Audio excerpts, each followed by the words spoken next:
ഇപ്പോൾ രാഹുൽ മാങ്കുട്ടത്തിനെ ജയിലിൽ നിന്ന് പുറത്തിറക്കി കോടതിയിലേക്ക് കൊണ്ടുപോകുമ്പോൾ ചീമുട്ടയേറുണ്ടായിരിക്കുന്നു എന്നുള്ളതാണ്. രാഹുലിന് നേരെ ചീമുട്ടയേറുണ്ടായിരിക്കുന്നു ജയിലിന് പുറത്ത്. രാഹുലിനെ കോടതിയിൽ ഹാജരാക്കുകയാണ്.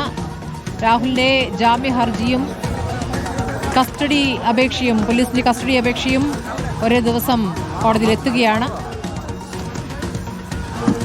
തിരിച്ചുകൊണ്ട് പുറത്തിറങ്ങിയ രാഹുലിന് നേർക്ക് ചീമുട്ടയേറുണ്ടായിരിക്കുന്നു. ഹരി മോഹൻ വിവരങ്ങളുമായി. ഹരി, ഇപ്പോൾ രാഹുലിന് നേരെ പ്രതിഷേധമുണ്ടായിരിക്കുന്നു. ആരാണ് ചീമുട്ടയെറിഞ്ഞത്? കഴിഞ്ഞ ദിവസത്തിന് സമാനമായി ഇന്നും പ്രതിഷേധമുണ്ടായി. ഇന്ന് മാവേലിക്കര സ്പെഷ്യൽ സബ് ജയിലിൽ നിന്ന് രാഹുൽ മാങ്കൂട്ടത്തിനെ പുറത്തിറക്കുന്ന സമയത്താണ് ഡിവൈഎഫ്ഐ പ്രവർത്തകർ പ്രതിഷേധിച്ചത്. ആദ്യം വാഹനം തടയാൻ ശ്രമിച്ചു. ഒരു പോലീസ് ബസ്സിലാണ്, അതായത് വാനിലാണ് ഇന്ന് രാഹുൽ മാങ്കൂട്ടത്തിനെ കോടതിയിലേക്ക് കൊണ്ടുപോകുന്നത്. ആ വാൻ തടയാനുള്ള ശ്രമമാണ് ആദ്യം പ്രവർത്തകരുടെ ഭാഗത്തു നിന്നുണ്ടായത്. തുടർന്ന് പോലീസ് ബലം പ്രയോഗിച്ച് അവരെ നീക്കം ചെയ്ത് വാഹനം മുന്നോട്ടെടുക്കുന്ന സമയത്താണ് പ്രവർത്തകർ ചീമുട്ടയെറിഞ്ഞ് പ്രതിഷേധിച്ചത്. ഡിവൈഎഫ്ഐ പ്രവർത്തകർ തന്നെയാണ് ഇത്തരത്തിലുള്ളൊരു പ്രതിഷേധം ജയിലിന് മുമ്പിൽ തീർത്തത് എന്നുള്ളതാണ് നമുക്ക് മനസ്സിലാകുന്നത്. ഇതിപ്പോൾ കോടതിയിലേക്ക് രാഹുലിനെയും കൊണ്ട് പോലീസ് വാഹനം പോയിക്കൊണ്ടിരിക്കുകയാണ്. ആദ്യം കോടതിക്ക് സമീപമുള്ള ആശുപത്രിയിൽ എത്തിക്കൊണ്ട് വൈദ്യപരിശോധന പൂർത്തിയാക്കും. പക്ഷേ ജയിലിന് മുമ്പിൽ നിന്ന് വാഹനം എടുക്കാൻ പോലീസ് ഏറെ പ്രയാസപ്പെട്ടു, പ്രതിഷേധം കാരണം എന്നുള്ളതാണ് വാസ്തവം. ഏറെ നേരം പ്രവർത്തകർ, ഡിവൈഎഫ്ഐ പ്രവർത്തകർ അവിടെ പ്രതിഷേധം തീർക്കുകയായിരുന്നു. കനത്ത പോലീസ് സന്നാഹം ഉണ്ടായിരുന്നത് കൊണ്ട് മാത്രമാണ് ഇത്രയും വേഗത്തിൽ രാഹുലിനെ പുറത്തേക്ക് എത്തിക്കാൻ സാധിച്ചത്. അല്ലെങ്കിൽ കഴിഞ്ഞ ദിവസത്തിന് സമാനമായി തന്നെ ഏറെ മണിക്കൂറുകളോളം രാഹുൽ മാങ്കൂട്ടത്തിൽ വീണ്ടും വാഹനത്തിൽ ഇരിക്കേണ്ടി വന്നേനെ. പക്ഷേ പ്രവർത്തകരുടെ ഭാഗത്ത് നിന്ന് വീണ്ടും പ്രതിഷേധമുണ്ടായി എന്നുള്ളത് തന്നെയാണ് ഏറ്റവും പ്രധാനപ്പെട്ട കാര്യം. ഇനിയും പ്രതിഷേധം ഉണ്ടാകുമെന്ന് പറയുന്നു. അതായത് വൈദ്യപരിശോധന നടക്കുന്ന ആശുപത്രി പരിസരത്ത് ഒരുപക്ഷെ പ്രതിഷേധം ഉണ്ടാകാനുള്ള സാധ്യതയുണ്ട്. കോടതിയിലേക്ക്, തിരുവല്ല മജിസ്ട്രേറ്റ് കോടതിയിലേക്ക് കൊണ്ടുപോകുന്ന വഴിയിലോ അല്ലെങ്കിൽ കോടതിക്ക് മുൻപിലോ വെച്ച് സമാനമായ രീതിയിൽ പ്രതിഷേധം ഉണ്ടാകാനുള്ള സാധ്യതയുണ്ട് എന്നുള്ളതാണ് നമുക്ക് ഈ ഘട്ടത്തിൽ അറിയാൻ കഴിയുന്നത്. അതായത് രാഹുൽ മാങ്കൂട്ടത്തിനെ പുറത്തു കണ്ടാൽ എവിടെ വെച്ച് വേണമെങ്കിലും പ്രതിഷേധിക്കാമെന്നുള്ള തീരുമാനത്തിലേക്ക് ഡിവൈഎഫ്ഐ എത്തിയിരിക്കുന്നു എന്നുള്ളതാണ് ഏറ്റവും ചുരുക്കം.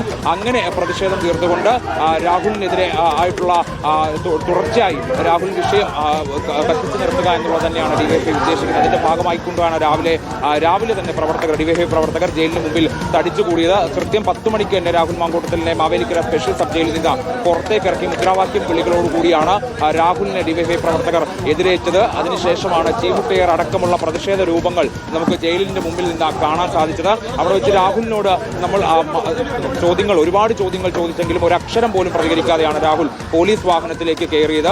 അതായത് ഒരു ചിരിയിൽ മാത്രം ഒതുക്കിക്കൊണ്ട് ഒരക്ഷരം പോലും പ്രതികരിക്കാതെ ഒന്നിനും മറുപടി ഇല്ലാതെയാണ് രാഹുൽ മാങ്കൂട്ടത്തിൽ പതിവ് പോലെ തന്നെ, അതായത് കഴിഞ്ഞ ദിവസവും സമാനമായി തന്നെ രാഹുലിന്റെ ഭാഗത്തുനിന്ന് ഒരു പ്രതികരണവും ഉണ്ടായിരുന്നില്ല. വൈദ്യപരിശോധനയ്ക്കടക്കം ഹാജരാക്കുമ്പോൾ നമ്മൾ പല കാര്യങ്ങളും ചോദിച്ചിരുന്നു. അതായത് ഈ കേസിനെ കുറിച്ച് അടക്കം ഒരുപാട് കാര്യങ്ങൾ ചോദിച്ചു. പക്ഷേ ഒരക്ഷരം പോലും രാഹുൽ പ്രതികരിക്കാൻ തയ്യാറായില്ല. ഇന്നും അതേ കാഴ്ച തന്നെയാണ് കണ്ടത്. എന്തായാലും അധികം വൈകാതെ തന്നെ Thiruvalla judicial first class magistrate കോടതിക്ക് മുമ്പാകെ രാഹുൽ മാങ്കൂട്ടത്തിനെ ഹാജരാക്കും. 7 ദിവസത്തെ കസ്റ്റഡിയാണ് SIT ആവശ്യപ്പെട്ടിരിക്കുന്നത്. 7 ദിവസം നൽകിയില്ലെങ്കിൽ പോലും ഏറ്റവും കുറഞ്ഞത് 3-4 ദിവസമെങ്കിലും രാഹുൽ മാങ്കൂട്ടത്തിന്റെ കസ്റ്റഡി അനുവദിക്കാനുള്ള സാധ്യതയാണ് ഇപ്പോൾ കാണുന്നത്. ജാമ്യാപേക്ഷയിലും കാര്യമായി തന്നെ അതായത് രാഹുലിന് അനുകൂലമായ ഒരു തീരുമാനവും മജിസ്ട്രേറ്റ് കോടതിയുടെ ഭാഗത്തുനിന്ന് ഉണ്ടാകില്ല. ജാമ്യാപേക്ഷയിൽ ഓർഡർ പുറപ്പെടുവിക്കണം എന്നുള്ള ആവശ്യം മാത്രമായിരിക്കും രാഹുലിന്റെ അഭിഭാഷകൻ ഉയർത്തുക. അതായത് അങ്ങനെ ഒരു ജാമ്യാപേക്ഷ തള്ളിക്കഴിഞ്ഞാൽ സ്വാഭാവികമായിട്ടും ജില്ലാ കോടതിയിലേക്ക് പോകാൻ കഴിയും. ജില്ലാ കോടതിയിലേക്ക് പോകാനുള്ള ശ്രമമാണ് രാഹുലിന്റെ അഭിഭാഷകൻ നടത്തുന്നത്. അതായത് മജിസ്ട്രേറ്റ് കോടതിയിൽ പോലീസിന്റെ വാഹനം കോടതിയിലേക്ക് തിരിക്കുകയാണ്. രാഹുലിന് നേർക്ക് ഡിവൈഎഫ്ഐ പ്രവർത്തകരാണ് ചീമുട്ടയെറിഞ്ഞിരിക്കുന്നത്.